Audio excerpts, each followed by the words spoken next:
Back in the day when I had an active bankruptcy practice, I used to have a lot of tax-driven corporate and personal bankruptcies. And by doing those, you'd get settlements with the government, and then the court, you'd file what's called a plan disclosure statement showing how you're paying everyone, and the IRS would sign off on it, and the court would approve it, and this would be all public record. Let's say I settled an IRS claim for $2 million, and I settled it for $150,000 using round numbers. That's great.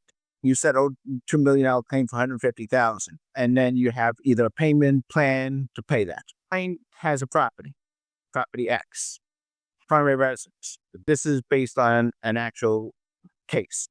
Client wanted to sell the property. I actually went over to the IRS payoff and they said, hey, we have approved plan. Here's a plan disclosure statement. Here's your IRS sign off. They go, Mr. Cass, we don't care about that. You have to go through our lien payoff unit, and we want right now a current appraisal, contract of sale, if you're selling it, and a HUD statement showing proceeds. And I go, whoops, the property is now worth double what it was in the bankruptcy. So we want what the proceeds are per the HUD statement. Doesn't matter that you have a firm settlement.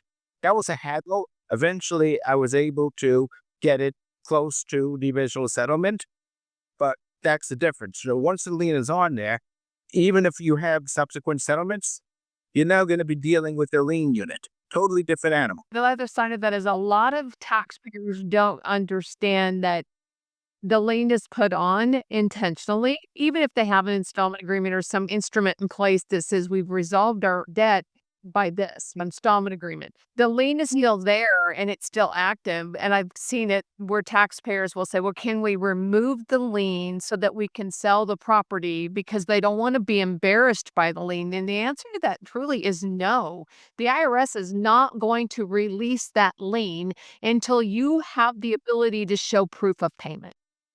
Exactly.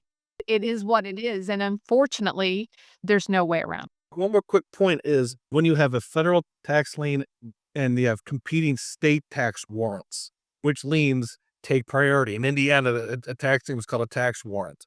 And it's first in time, first in right. For a federal lien is the date of assessment of tax, not the date the notice of federal tax lien was filed. So it depends on when the tax was assessed and when the tax warrant was issued by the state. Those are the dates that show there's a competing issue on those.